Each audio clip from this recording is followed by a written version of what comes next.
오늘은 환자분들 입장에서 피하고 싶은 병원 탑3를 선정해서 말씀드리려 합니다. 과연 어떤 병원이 반드시 피해야 할 병원일까요? 수술이 끝난 후 끝까지 책임감 있게 케어해주지 않는 병원입니다. 전부는 아니지만 대형 병원을 경험하시는 환자분들이 가끔 하소연하시는데요. 아무래도 대형 병원은 환자도 많고 의사 선생님들도 많다 보니 환자 개개인이 관리를 세심하게 하기 어려운 측면이 있기도 하고요. 의사 선생님들마다 실력의 차이가 있기도 합니다. 또 시술을 받고 나중에 찾아가면 그 원장님이 타 병원으로 이직해버린 경우가 생기기도 하죠. 저희 연세유피성형외과는 병원의 운영, 환자와의 면담부터 진료, 수술, 퇴원 후 AS까지 제가 직접 책임지고 끝까지 케어해드립니다. 한 번에 진료할 수 있는 환자의 수가 정해져 있으므로 좀 더 집중적인 퍼스널한 케어가 가능합니다. 실장님 상담만 하고 원장님은 수술 당일 만나게 되는 병원입니다.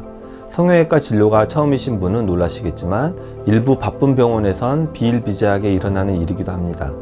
상담실장은 환자와 의사가 원활하게 소통할 수 있도록 중재자 역할을 하는 매우 중요한 조력자입니다. 또 대부분의 상담실장도 여성이고 환자분도 대다수가 여성인 경우가 많은 반면 전문의는 남성이 많아서 남성인 전문의에게 차마 꺼내기 어려운 이야기들도 상담실장님과 쉽게 소통하기도 합니다.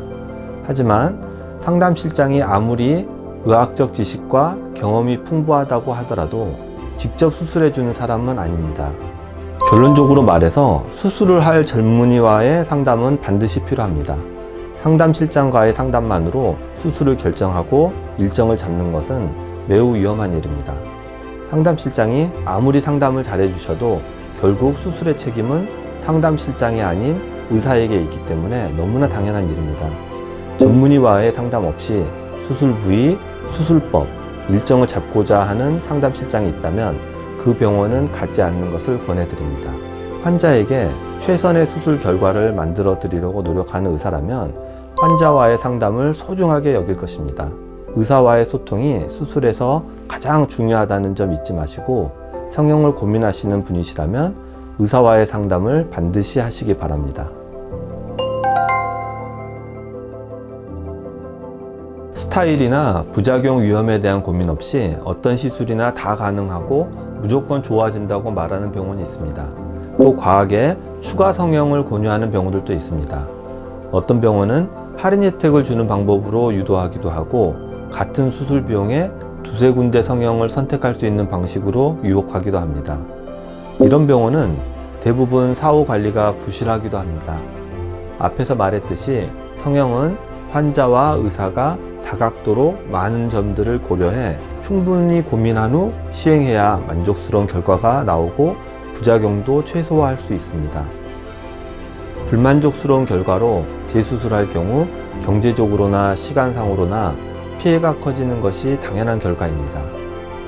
오늘은 환자분들 입장에서 피하고 싶은 병원 탑3를 말씀드렸는데요. 아무쪼록 앞서 말한 병원들은 피해 선택하시도록 권해드리고요.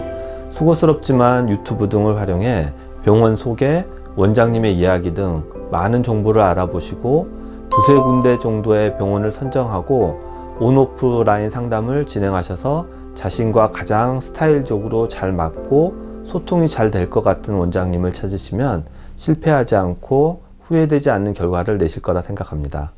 감사합니다.